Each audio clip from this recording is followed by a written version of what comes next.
The Mummy, or Ramses the Damned, by Anne Rice. Part 1. The camera flashes blinded him for a moment. If only he could get the photographers away. But they had been at his side for months now, ever since the first artifacts had been found in these barren hills south of Cairo. It was as if they too had known something about to happen. After all these years, Lawrence Stratford was on to a major find. And so they were there with the cameras and the smoking flashes. They almost knocked him off balance as he made his way into the narrow, rough-hewn passage towards the letters visible on the half-uncovered marble door. The twilight seemed to darken suddenly. He could see the letters, but he couldn't make them out. "Samir," he cried, "I need light." "Yes, Lawrence." At once the torch exploded behind him, and in a flood of yellow illumination, the slab of stone was wonderfully visible. Yes, hieroglyphics, deeply etched and beautifully gilded, and in Italian marble. He had never seen such a sight. He felt the hot, silky touch of Samir's hand on his as he began to read aloud. "Robbers of the dead, look away from this tomb, lest you wake its occupant, whose wrath cannot be contained. Ramses the Damned is my name." He glanced at Samir. What could it mean? "Good. Lawrence, translate. You are far quicker than I am." Samir said, "Ramses the Damned is my name. Once Ramses, the great of Upper and Lower Egypt, slayer of Heteles, builder of temples, beloved of the people, and immortal guardian of the kings and queens of Egypt throughout time. In the year of the death of the great Queen Cleopatra, as Egypt becomes a Roman province, I commit myself to eternal darkness. Beware all those who would let the rays of the sun pass through this door." "But it makes no sense," Samir whispered. "Ramses the Great ruled 1,000 years before Cleopatra." "Yet, these are 19th dynasty hieroglyphics without question," Lawrence countered. Impatiently he scratched away at the loose nibble. "And look, the inscriptions repeated in Latin and in Greek." He paused, then quickly read the last few Latin lines. "Be warned, I sleep as the earth sleeps beneath the night sky or the winter snow, and once awakened, I am servant to no man." For a moment, Lawrence was speechless, staring at the words he'd read. Only vaguely did he hear Samir. "I don't like it, whatever it means. It's a curse." Reluctantly, Lawrence turned and saw that Samir's suspicion had turned to fear. "The body of Ramses the Great is in the Cairo Museum," Samir said impatiently. "No," Lawrence answered. He was aware of a chill moving slowly up his neck. "There's a body in the Cairo Museum, but it's not Ramses. Look at the cartouches, the seal. There was no one in the time of Cleopatra who could even write the ancient hieroglyphs. And these are perfect and done like the Latin and the Greek with infinite care." Oh, if only Julia were here, Lawrence thought bitterly. His daughter, Julia, was afraid of nothing. She would understand this moment as no one else could. He almost stumbled as he backed out of the passage, waving the photographers out of his path. Again, the flashes went off around him. Reporters rushed towards the marble door.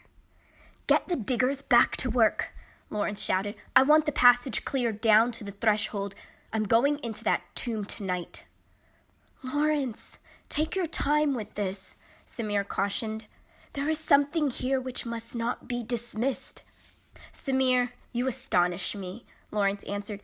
"For 10 years we've been searching these hills for just such a discovery, and no one's touched that door since it was sealed 2,000 years ago." Almost angrily, he pushed past the reporters who caught up with him now and tried to block the way. He needed the quiet of his tent until the door was uncovered. He needed his diary, the only proper confidant for the excitement he felt. He was dizzy suddenly from the long day's heat. "No questions now, ladies and gentlemen," Samir said politely. As he always did, Samir came between Lawrence and the real world.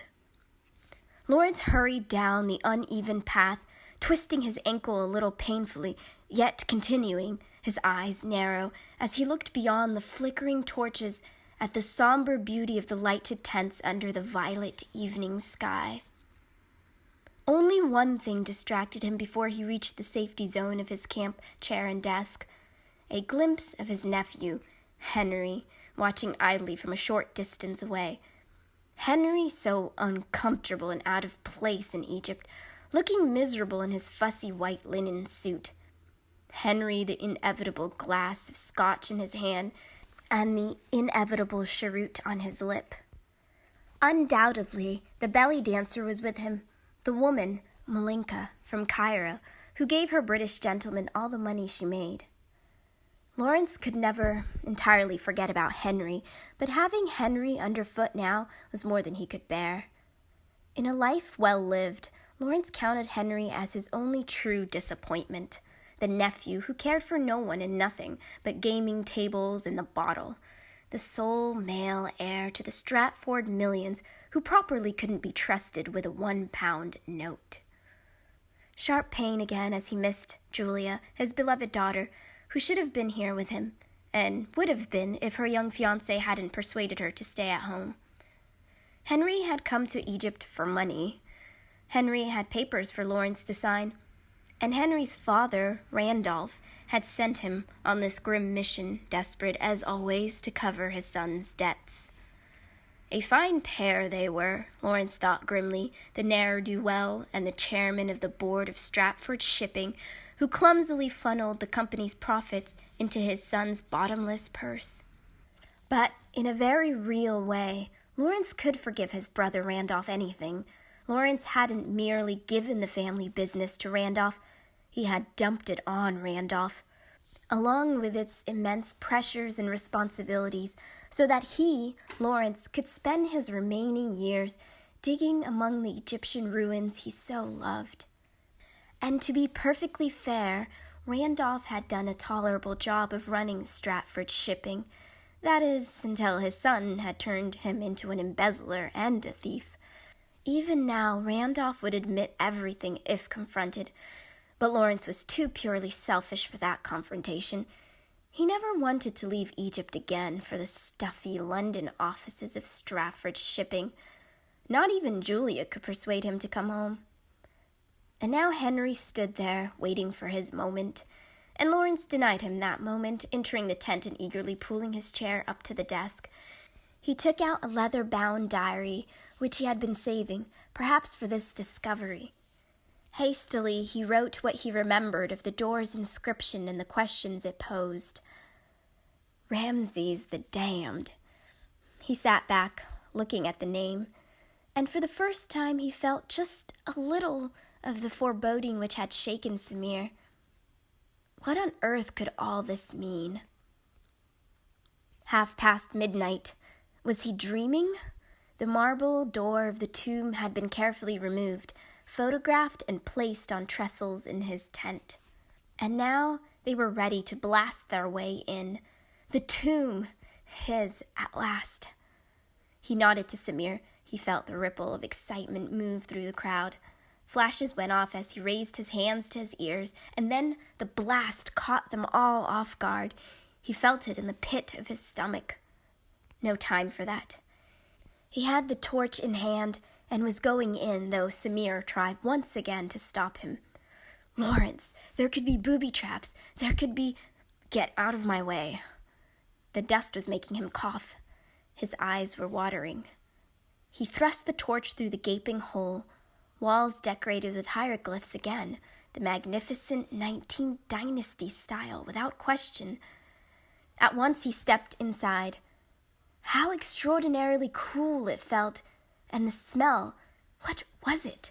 A curious perfume after all these long centuries. His heart beat too fast.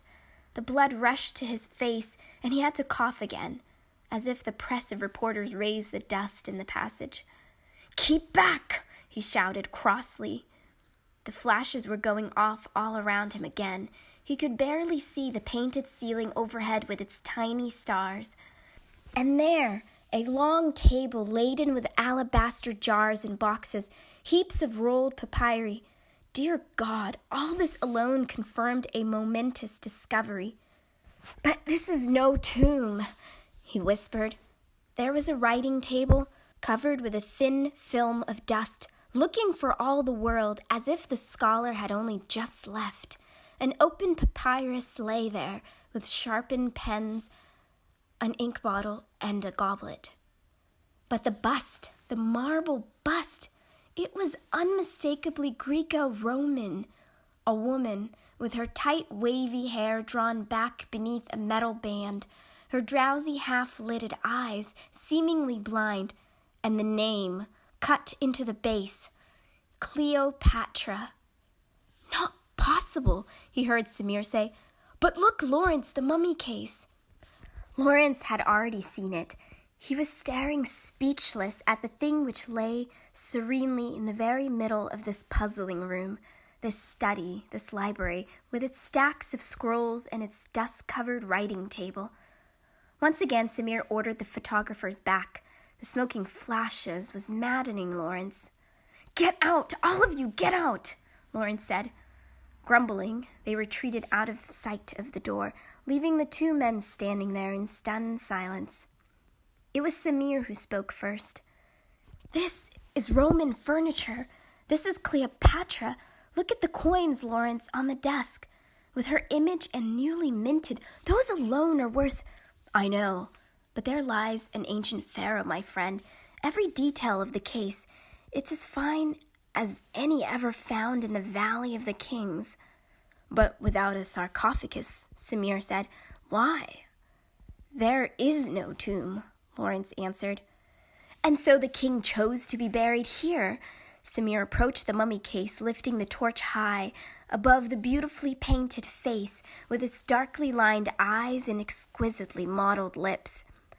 "I could swear this is the Roman period," he said. "But the style—" "Lawrence, it's too lifelike. It's a Roman artist who has imitated the 19th dynastic style to perfection." "And how could such a thing happen, my friend?" "Curses," Samir whispered as if he had not heard the question. He was staring at the rows of hieroglyphs that circled the painted figure. The Greek lettering appeared lower down, and finally came the Latin. "Touch not the remains of Ramses the Great," Samir read. "It's the same in all three tongues, enough to give a sensible man pause."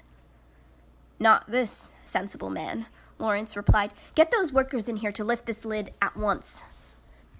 The dust had settled somewhat. The torches in the iron sconces on the wall were sending far too much smoke onto the ceiling, but that he would worry about later. The thing now was to cut open the bundled human shape which had been propped against the wall, the thin wooden lid of the mummy case carefully laid upright beside it. He no longer saw the men and women packed at the entrance who peered at him and his find in silence. Slowly, he raised the knife and sliced through the brittle husk of dried linen, which fell open immediately to reveal the tightly wrapped figure beneath. There was a collective gasp from the reporters. Again and again the flashes popped. Lawrence could feel Samir's silence. Both men stared at the gaunt face beneath its yellowed linen bandages, at the withered arms so serenely laid across the breast. It seemed one of the photographers was begging to be allowed into the chamber. Samir angrily demanded silence. But of these distractions Lawrence was only dimly aware. He gazed calmly at the emaciated form before him, its wrappings the color of darkened desert sand. It seemed he could detect an expression in the shrouded features. He could detect something eloquent of tranquility in the set of the thin lips. Every mummy was a mystery. Every desiccated yet preserved form of ghastly image of life and death. It never failed to chill him to look upon these ancient Egyptian dead. But he felt a strange longing as he looked at this one. This mysterious being who called himself Ramses the Damned, Ramses the Great. Something warm touched him inside. He drew closer, slashing again at the outer wrappings. Behind him, Samir ordered the photographers out of the passage. There was danger of contamination. Yes, go, all of you, please. He reached out and touched the mummy suddenly. He touched it reverently, with the very tips of his fingers, so curiously resilient. Surely the thick layer of bandages had become soft with time. Again, he gazed at the narrow face before him, at the rounded lids, and the somber mouth. "Julia," he whispered, "oh, my darling, if only you could see." The embassy ball.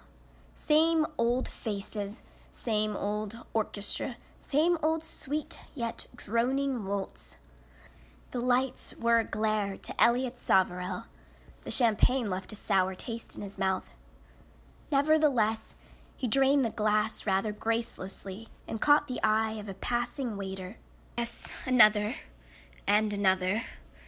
Would that it were good brandy or whiskey. But they wanted him here, didn't they? Wouldn't be the same without the Earl of Rutherford.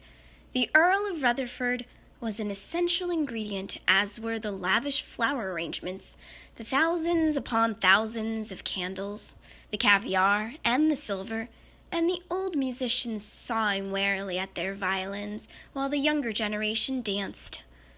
Everyone had a greeting for the Earl of Rutherford.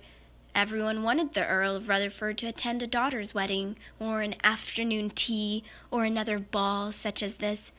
Never mind that Elliot and his wife rarely entertained any more, in either their London townhouse or the country estate in Yorkshire. That Edith spent much of her time in Paris now with a widowed sister. The 17th Earl of Rutherford was a genuine article. The titles in his family went back, one way or another, to Henry VIII. Why hadn't he ruined everything long ago? Elliot wondered. How had he ever managed to charm so many people in whom he had no more than a passing interest at best? But no, that wasn't the entire truth. He loved some of these people, whether he cared to admit it or not. He loved his old friend Randolph Stratford, just as he loved Randolph's brother, Lawrence, and surely he loved Julie Stratford, and he loved watching her dance with his son. Elliot was here on account of his son. Of course, Julie wasn't really going to marry Alex, at least not anytime soon. But it was the only clear hope on the horizon that Alex might acquire the money he needed to maintain the landed estates he would inherit, the wealth that was supposed to go along with an old title, and seldom did any more. The sad part was that Alex loved Julie. The money meant nothing to either of them, really. It was the older generation that did the scheming and the planning, as they have always done. Elliot leaned against the gilded railing, gazing down at the soft drift of young couples turning beneath him, and for a moment he tried to shut out the din of voices and hear only the sweet strains of the waltz. But Randolph Stratford was talking again. Randolph was assuring Elliot that Julie needed only a little prodding. If only Lawrence would say the word, his daughter would give in. "Give Henry a chance," Randolph said again. "He's only been in Egypt a week. If Lawrence will take the initiative." "But why," Elliot asked, "should Lawrence do that?" Silence. Elliot knew Lawrence better than Randolph knew him. Elliot and Lawrence. No one really knew the whole story except the two men themselves.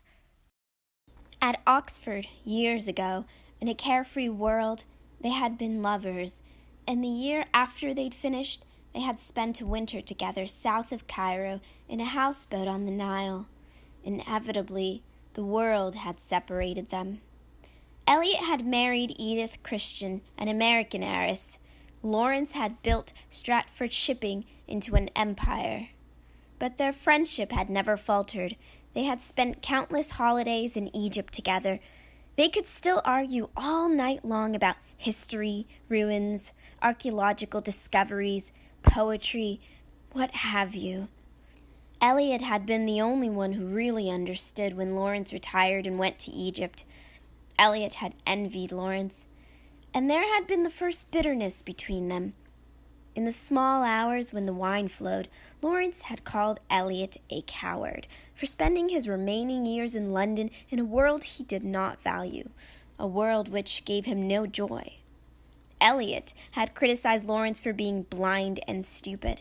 After all, Lawrence was rich beyond Elliot's wildest dreams, and Lawrence was a widower with a clever and independent daughter. Elliot had a wife and son who needed him day in and day out to regulate the successes of their wholly respectable and conventional lives. All I mean to say, Randolph pressed, is that if Lawrence would express his wish about this marriage, and the small matter of 20,000 pounds, Elliot asked suddenly. The tone was soft, polite, but the question was unforgivingly rude. Nevertheless, he persisted. Edith will be back from France in a week, and she's certain to notice that the necklace is missing. You know, she always does.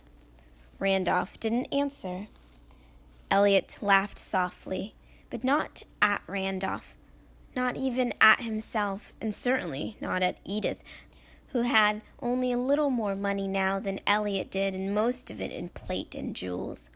Perhaps Elliot laughed because the music made him giddy, or something about the vision of Julie Stratford dancing down there with Alex touched his heart. Or perhaps because of late he had lost the ability to speak any longer in euphemisms and half-truths. It was gone, along with his physical stamina and the sense of well-being he had enjoyed throughout his youth. Now his joints hurt more and more with every passing winter, and he could not walk half a mile any longer in the country without suffering a severe pain in his chest.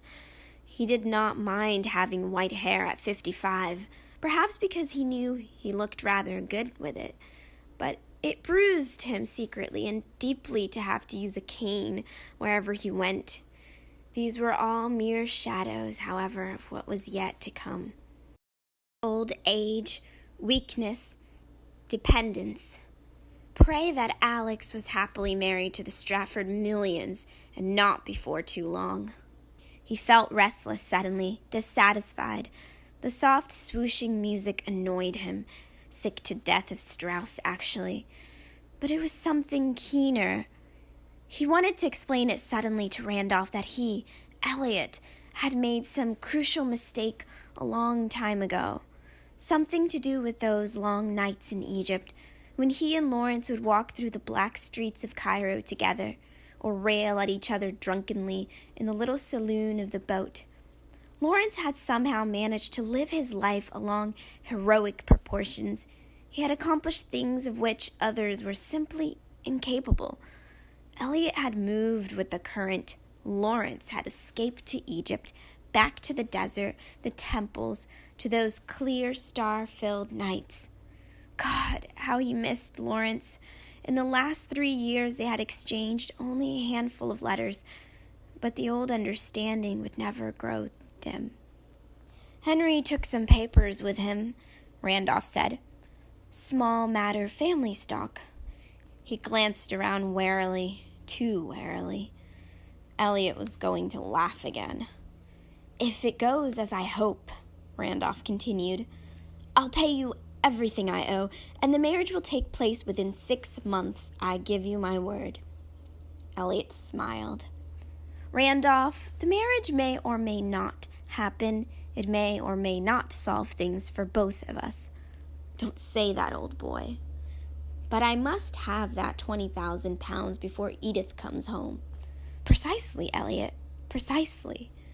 You know, you might say no to your son once in a while. A deep sigh came from Randolph. Elliot didn't press it. He knew as well as anyone did that Henry's deterioration was no joke any longer. It had nothing to do with sowing wild oats or going through a rough period. There was something thoroughly rotten in Henry Stratford, and there always had been. There was very little that was rotten in Randolph, and so it was a tragedy. and Elliot, who loved his own son Alex excessively, had only sympathy for Randolph on that score. More assurances, a positive dim of assurance. You'll get your 20,000 pounds, but Elliot wasn't listening. He was watching the dancers again, his good and gentile son whispering passionately to Julie, whose face wore that look of determination that flattered her for reasons that Elliot could never fully understand. Some women must smile to be beautiful. Some women must weep. But with Julia, the real radiance shone only when she was serious.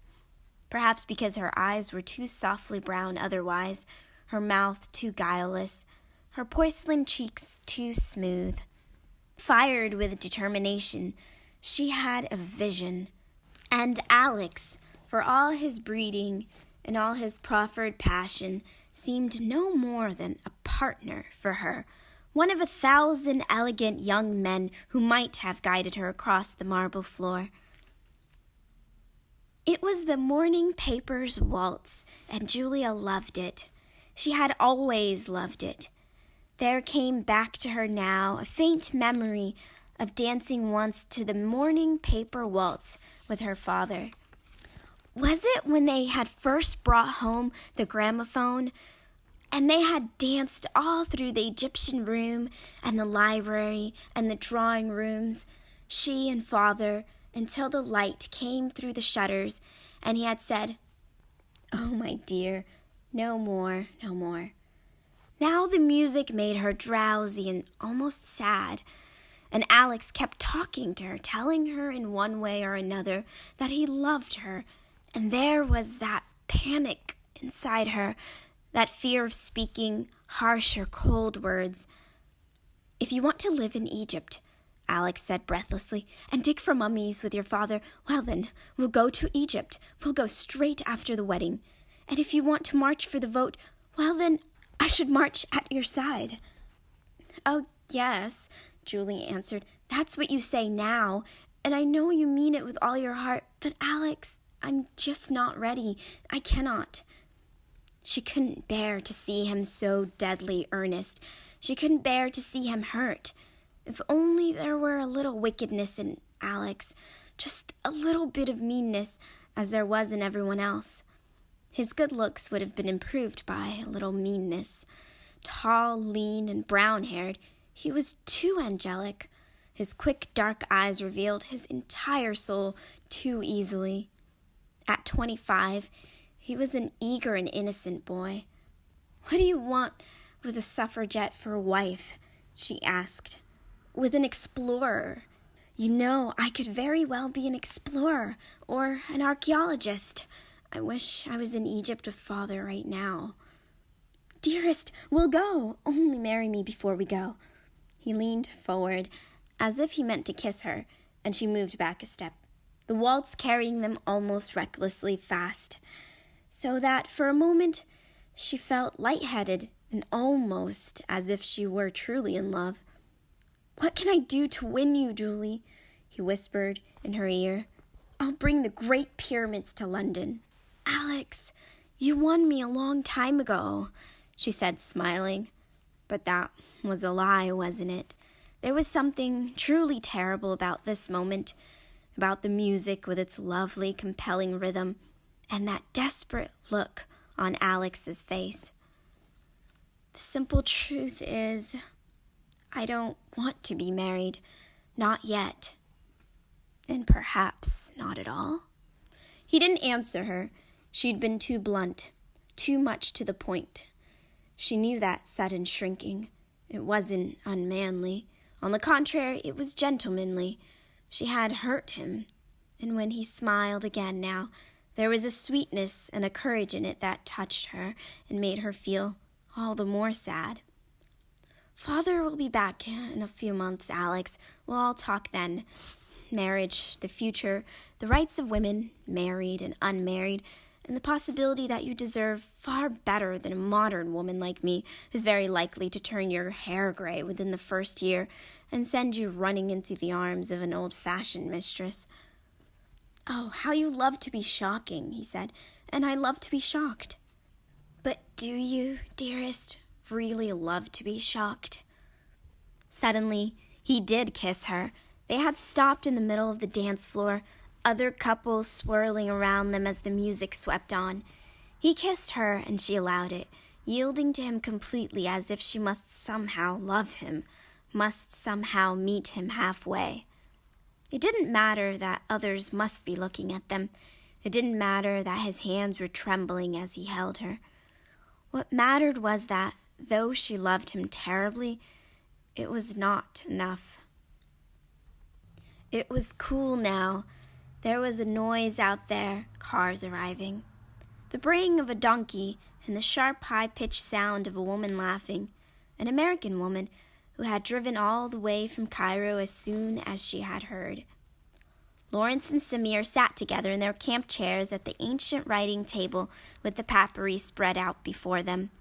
Careful not to put his full weight on the fragile piece of furniture, Lawrence hastily scribbled his translations in his leather-bound book.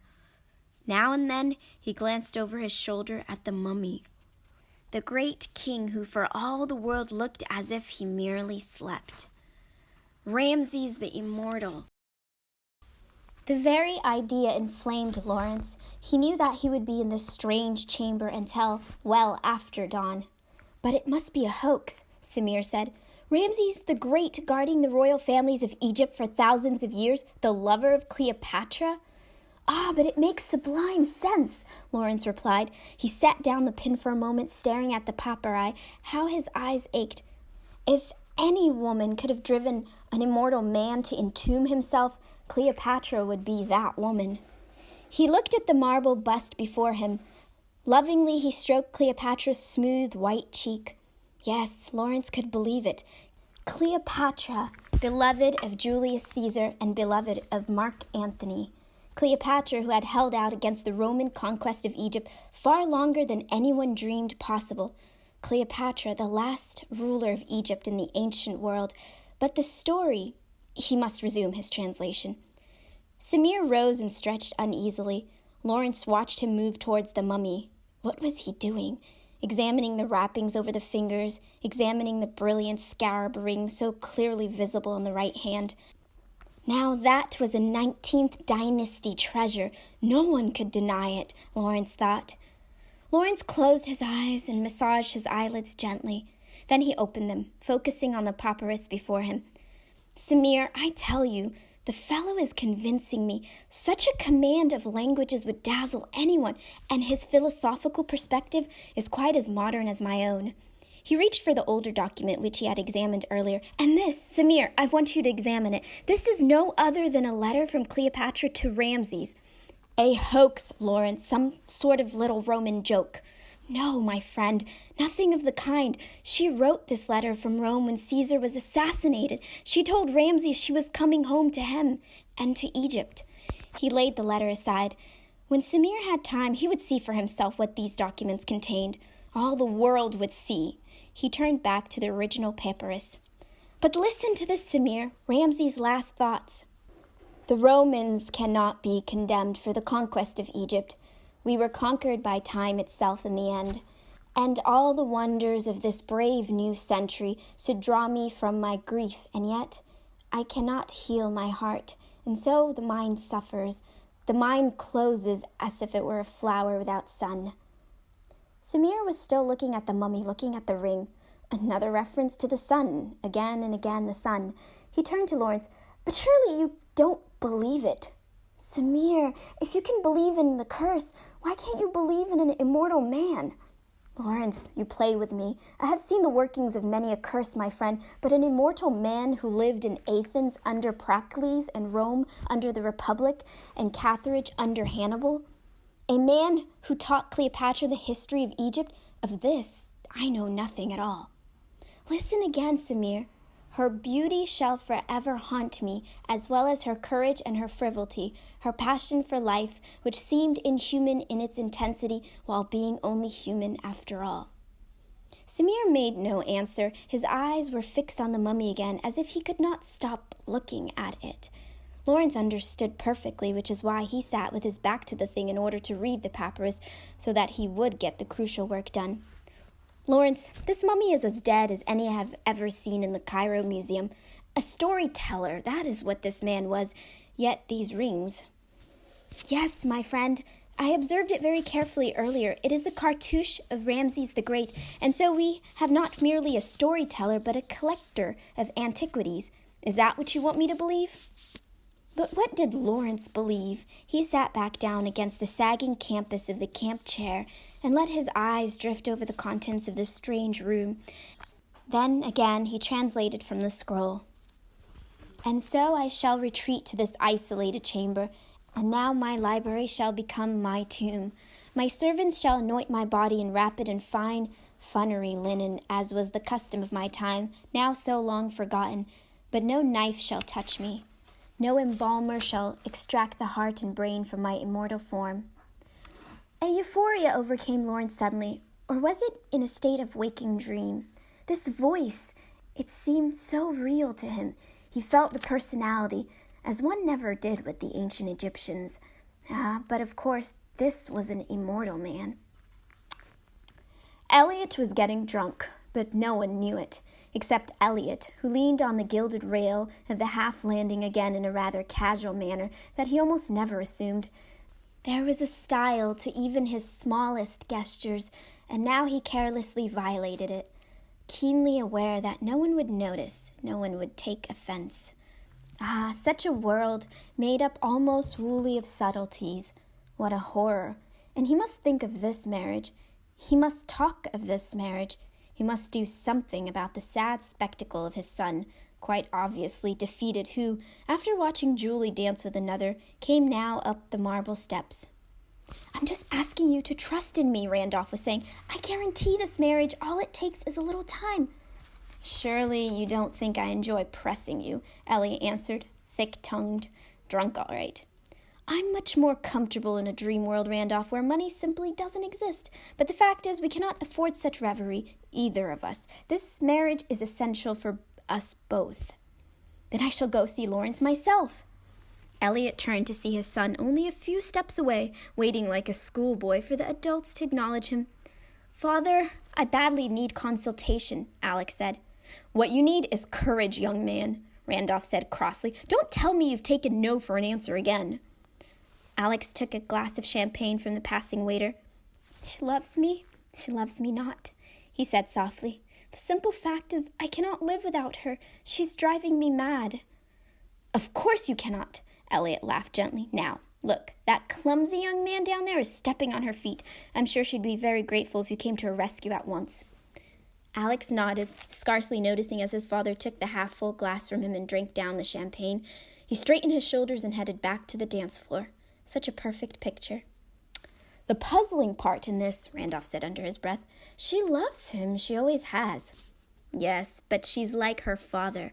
She loves her freedom, and frankly, I don't blame her. In a way, she's too much for Alex, but he'd make her happy, I know that he would. Of course. And she would make him supremely happy, and perhaps no one else ever will. Nonsense, Randolph said. Any young woman in London would give her eye teeth for the chance to make Alex happy. The 18th Earl of Rutherford? Is that really so important? Our titles, our money, the endless maintenance of our decorative and tiresome little world? Elliot glanced around the ballroom.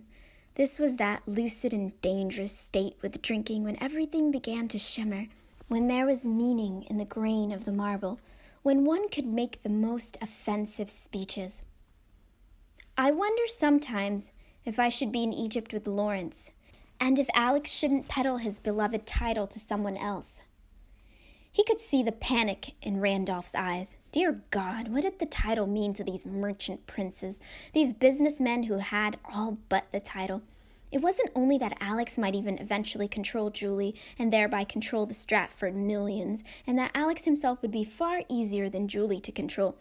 It was the prospect of true nobility, of nieces and nephews, roaming the park of the old Rutherford estate in Yorkshire, of that miserable Henry Stratford trading on the alliance in every despicable way that he could. We're not defeated yet, Elliot, Randolph said. And I rather like your decorative and tiresome little world. What else is there when you get right down to it? Elliot smiled. One more mouthful of champagne and he must tell Randolph what else there was. He just might. "I love you, fine English," Malinka said to him. She kissed him, then helped him with his tie, the soft touch of her fingers against his chin making the hairs rise on his neck. What lovely fools women were, Henry Stratford thought. But this Egyptian woman he had enjoyed more than most. She was dark-skinned, a dancer by profession, a quiet and luscious beauty with whom he could do exactly what he wanted. You never knew that kind of freedom with an English whore. He could see himself settling someday in an eastern country with such a woman, free of all British respectability, that is, after he had made his fortune at the tables, that one great win he needed to put him quite beyond the world's reach. For the moment, there was work to be done.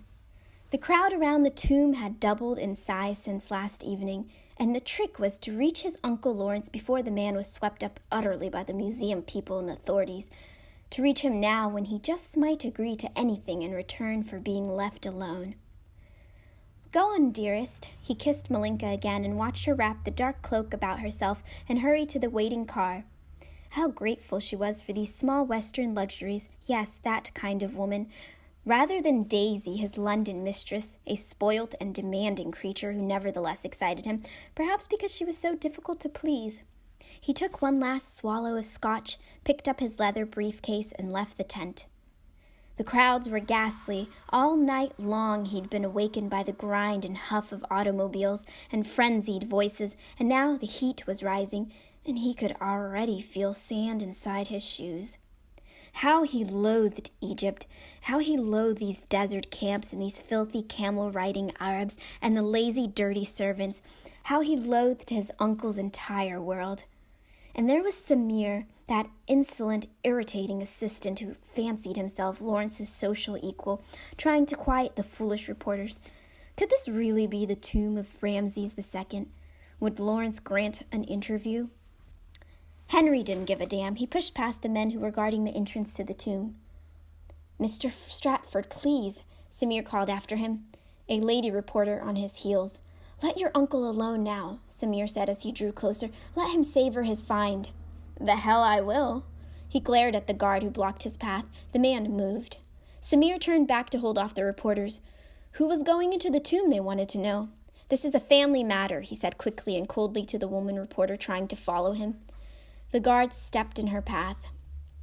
So little time left. Lawrence stopped writing, wiped his brow carefully, folded his handkerchief, and made one more brief note. Brilliant, to hide the elixir in a wilderness of poisons. What safer place for a potion that confers immortality than among potions that bring death? And to think they were her poisons, those which Cleopatra tested before deciding to use the venom of the asp to take her life. He stopped, wiped his brow again. Already so hot in here. And within a few short hours, they'd be upon him, demanding that he leave the tomb for the museum officials. Oh, if only he had made this discovery without the museum. God knows he didn't need them. And they would take it all out of his hands. The sun came in fine shafts through the rough-cut doorway. It struck the alabaster jars in front of him, and it seemed he heard something faint, like a whispered breath. He turned and looked at the mummy, at the features clearly molded beneath the tight wrappings. The man who claimed to be Ramses had been tall and perhaps robust. Not an old man like the creature lying in the Cairo Museum, but then this Ramses claimed that he had never grown old. He was immortal and merely slept within these bandages. Nothing could kill him, not even the poisons in this room, which he had tried in quantity when grief for Cleopatra had left him half mad. On his orders, his servants had wrapped his unconscious body. They had buried him alive. In the coffin, he had prepared for himself, supervising every detail. Then he had sealed the tomb with the door that he himself had inscribed. But what had rendered him unconscious? That was the mystery. Ah, what a delicious story. And what if... He found himself staring at the grim creature in its bindings of yellow linen. Did he really believe that something was alive there? Something that could move and speak? It made Lawrence smile. He turned back to the jars on the desk. The sun was making the little room an inferno. Taking his handkerchief, he carefully lifted the lid of the first jar before him. Smell of bitter almonds, something as deadly as cyanide. And the immortal Ramses claimed to have ingested half the contents of the jar in seeking to end his cursed life. What if there were an immortal being under those wrappings? There came that sound again. What was it? Not a rustling, no, nothing so distinct, rather like an intake of breath. Once again, he looked at the mummy. The sun was shining full on it in long, beautiful, dusty rays, the sun that shone through church windows or through the branches of old oaks in dim forest glens. It seemed he could see the dust rising from the ancient figure, a pale gold mist of moving particles. Oh, he was too tired. And the thing, it did not seem so withered any longer. Rather, it had taken on the contour of a man. "But what were you really, my ancient friend?" Lawrence asked softly. "Mad, deluded, or just what you claim to be, Ramses the Great?" It gave him a chill to say it, what the French called a frisson. He rose and drew closer to the mummy. The rays of the sun were positively bathing the thing. For the first time, he noticed the contours of its eyebrows beneath the wrappings. There seemed more expression, hard, determined, to its face. He smiled. He spoke to it in Latin, piecing together his sentences carefully. "Do you know how long you've slumbered, immortal Pharaoh, you who claim to have lived 1,000 years?" Was he murdering the ancient language? He had spent so many years translating hieroglyphs that he was rusty with Caesar's tongue. "It's been twice that long, Ramses, since you sealed yourself in this chamber, since Cleopatra put the poisonous snake to her breast." He stared at the figure, silent for a moment. Was there a mummy that did not arouse in one some deep, cold fear of death? You could believe life lingered there somehow, that the soul was trapped in the wrappings and could only be freed if the thing were destroyed. Without thinking, he spoke now in English.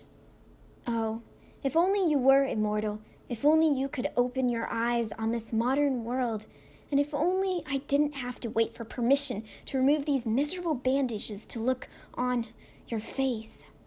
The face? Had something changed in the face? No, it was only the full sunlight, wasn't it? But the face did seem fuller. Reverently, Lawrence reached out to touch it, but then didn't. His hand poised there, motionless. He spoke in Latin again. "It's the year 1914, my great king, and the name Ramses the Great is still known to all the world, and so is the name of your last queen." Suddenly, there was a noise behind him. Henry. "Speaking to Ramses the Great in Latin, uncle? Maybe the curse is already working on your brain." "Oh, he understands Latin," Lawrence answered, still staring at the mummy. "Don't you, Ramses? And Greek also, and Persian, and Etruscan, and tongues the world has forgotten. Who knows? Perhaps you knew the tongues of the ancient northern barbarians which became our own English centuries ago." Once again he lapsed into Latin. "But oh, there are so many wonders in this world now, great Pharaoh. There are so many things I could show you." "I don't think he can hear you, uncle," Henry said coldly. There was a soft chink of glass touching glass. "Let's hope not, in any case." Lawrence turned around sharply. Henry, a briefcase tucked under his arm, held the lid of one of the jars in his right hand. "Don't touch that," Lawrence said crossly. "It's poison, you imbecile. They're all full of poisons. One pinch and you'll be as dead as he is. That is, if he's truly dead." Even the sight of his nephew made him angry, and at a time such as this. Lawrence turned back to the mummy. Why, even the hands seemed fuller now, and one of the rings had almost broken through the wrappings. Only hours ago. "Poisons?" Henry asked behind him. "It's a veritable laboratory of poisons," Lawrence answered. "The very poisons Cleopatra tried before her suicide upon her helpless slaves." But why waste this precious information on Henry? "How incredibly quaint," his nephew answered, cynical, sarcastic.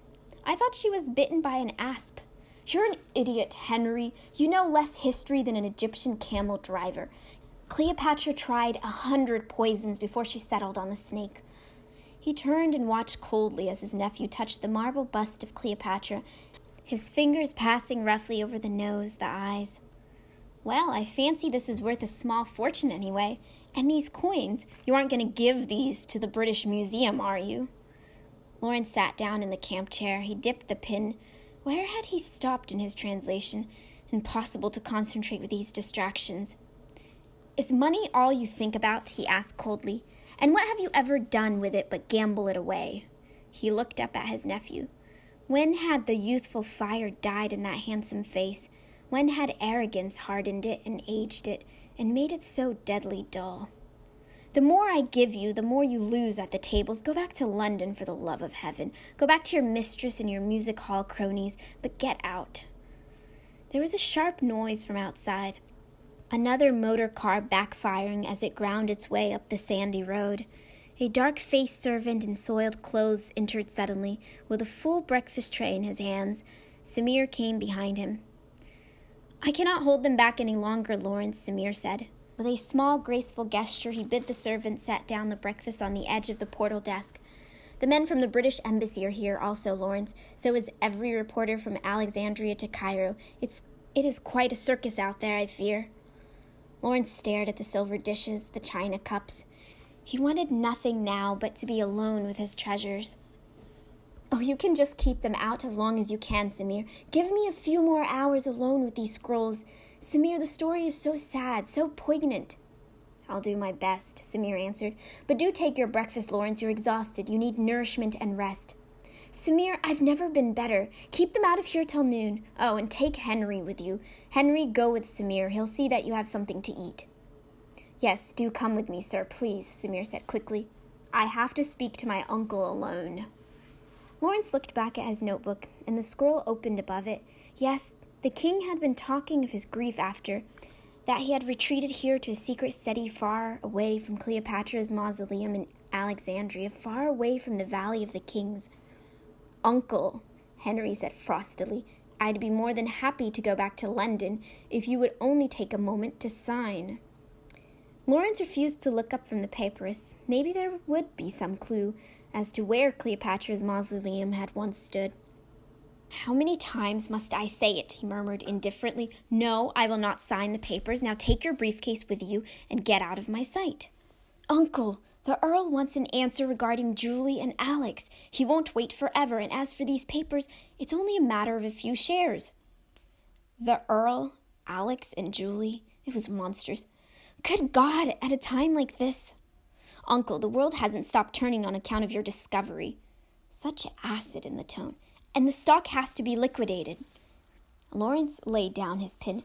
"No, it doesn't," he said, eyeing Henry coldly. "And as for the marriage, it can wait forever, or until Julie decides for herself. Go home and tell that to my good friend, the Earl of Rutherford, and tell your father I will liquidate no further family stock. Now leave me alone."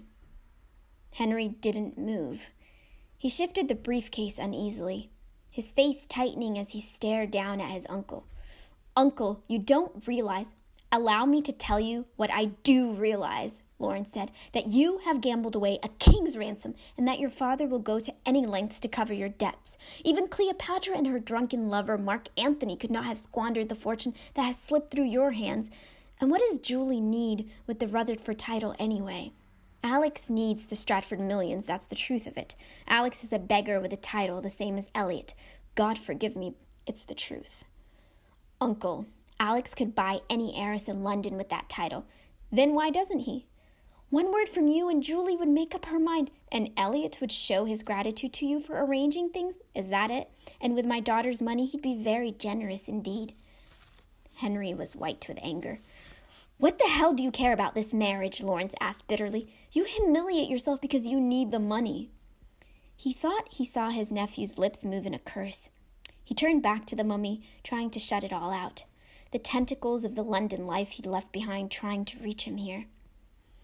Why, the whole figure looked fuller, and the ring, it was plainly visible now, as if the finger, fleshing out, had burst the wrappings altogether. Lawrence fancied he could see the faint color of healthy flesh. "Oh, you're losing your mind," he whispered to himself. And that sound, there it was again. He tried to listen for it, but His concentration only made him all the more conscious of the noise outside. He drew closer to the body in the coffin.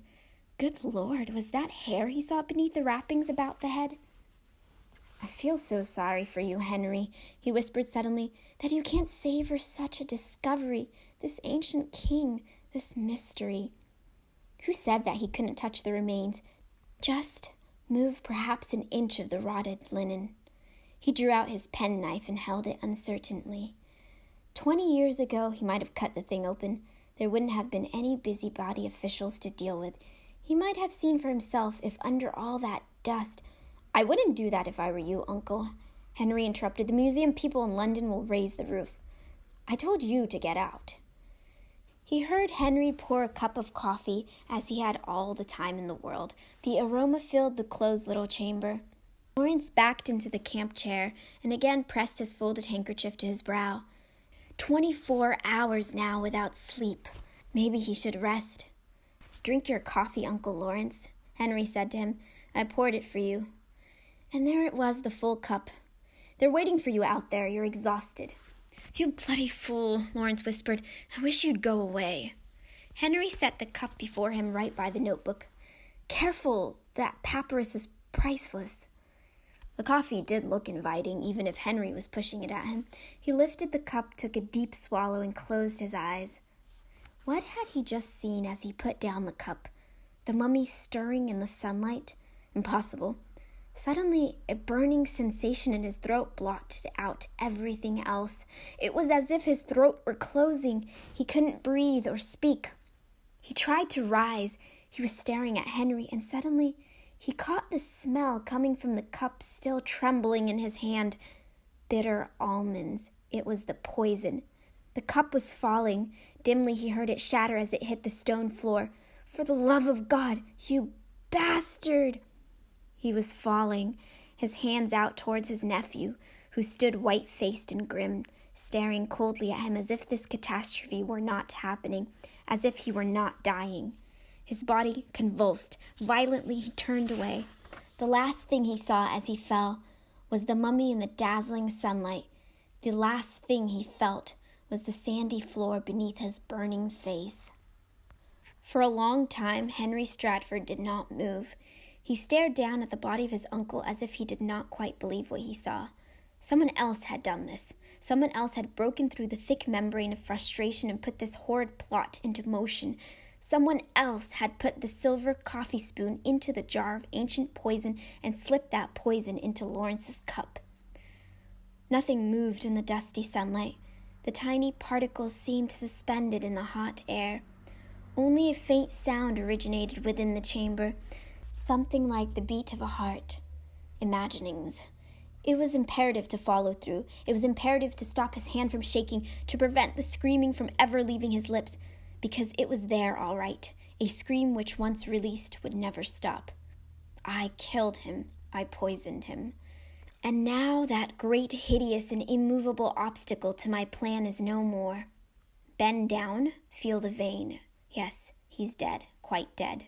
Henry straightened, fighting a sudden wave of nausea, and quickly took several papers from his briefcase. He dipped his uncle's pen and wrote the name Lawrence Stratford neatly and quickly, as he had done several times on less important papers in the past. His hand shook badly, but so much the better, for his uncle had had just such a tremor. And the scribble looked all the better when it was done. He put the pen back, stood with his eyes closed, trying to calm himself again, trying to think only. It is done. The most curious thoughts were flooding him suddenly, that he could undo this, that it had been no more than an impulse, that he could roll back the minutes and his uncle would be alive again. This positively could not have happened. Poison, coffee, Lawrence dead.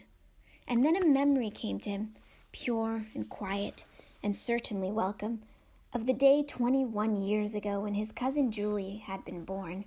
His uncle and he sitting in the drawing room together, his Uncle Lawrence, whom he loved more than his father. "But I want you to know that you will always be my nephew, my beloved nephew." Dear God, was he losing his mind? For a moment he did not even know where he was. He could have sworn someone else was in this room with him. Who was it? That thing in the mummy case. Don't look at it. like a witness, get back to the business at hand. The papers were signed, the stock can be sold, and now there is all the more reason for Julie to marry that stupid twit, Alex Savero, and all the more reason for Henry's father to take Stratford shipping completely in hand. Yes, but what to do at the moment? He looked at the desk again, everything as it was, and those 6 glittering gold Cleopatra coins. Ah, yes, take one. Quickly he slipped it into his pocket. A little flush warmed his face. Yes, the coin must be worth a fortune, and he could fit it into a cigar case, simple to smuggle. All right. Now, get out of here immediately. No, he wasn't thinking. He couldn't still his heart. Shout for Samir. That was the appropriate action. Something horrible has happened to Lawrence. Stroke, heart attack, impossible to tell. And this cell is like a furnace. A doctor must come at once. Samir! He cried out, staring forward like a Manti actor at the moment of shock.